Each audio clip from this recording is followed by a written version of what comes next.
What's up, guys? Today we'll be discussing the best Moto phones based on what you need them for, so let's go ahead and get started.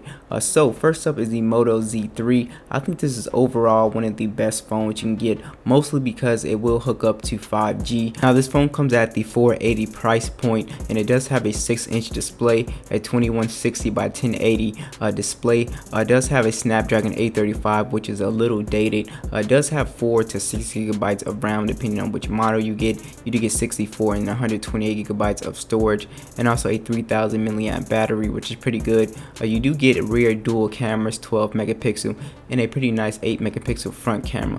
Like I said, this is 5G ready, so that's why I really like it. The design is alright, it looks pretty good to me. So next is the Moto G7 Plus. Now this is around $340 on Amazon, so it's a pretty good mid-range phone. It does have Android 9.0, which is a big plus. A really nice big 6.2 inch display at 1080 by 2270. This does have an older Snapdragon 636 processor. You do get 4 gigabytes of RAM, 64 gigabytes of storage, and a 3000 milliamp battery. Now this does have some pretty decent cameras at 16 megapixel plus a 5 megapixel camera, and you got that 12 megapixel front. Now overall, I really love this phone. It's not clear whether it's water resistant, and there's a lot of competition around this phone. This does have thicker bezels, and it does include that notch, which doesn't really bother me too much, but it's really got that nice big LCD for gaming, and it's got Android 9.0, which is a big plus. Alright, so next on the list is the Moto Z2 Force. So this is a pretty good phone, coming in at about $157. You can get at Walmart. So this does have Android 7.1 out of the box, and it is upgradable to Android 9. You do have a pretty nice 5.5 inch display, so if you have smaller hands, you're going to want to look at this phone. This does have a 2560 by 1440 display, which is really nice, and this does have the Snapdragon 835 processor, which is excellent. This does have 4 to 6 gigabytes of RAM configuration, 64 to 128 of storage. You do have a kind of small battery at 2730.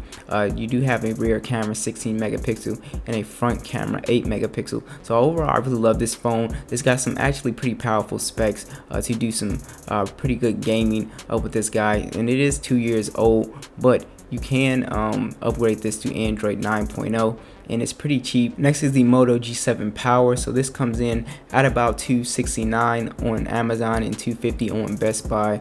This does have Android 9.0 out of the box, a 6.2 inch display.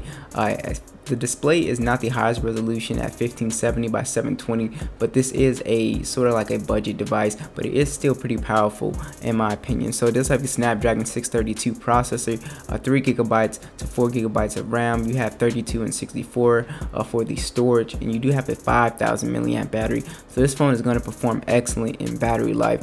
It's going to give you probably about at least 2 days of battery life off a single charge if you're not using extremely heavy. This does have pretty decent cameras at 12 megapixel and an 8 megapixel front.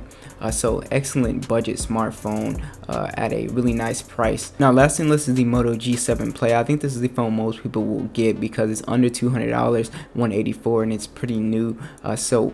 This does have 32 gigabytes of storage, 2 gigabytes of RAM, a 5.7 inch display. So if you have smaller hands, this is definitely the phone you're going to want to get. It's got Android 9.0, and the cameras on here are pretty good as well. They take some pretty decent photos.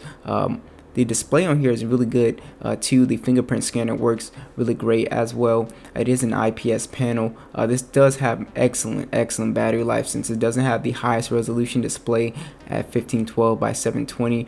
So that 3000 milliamp battery will literally get you to 2 days of battery life, which is excellent.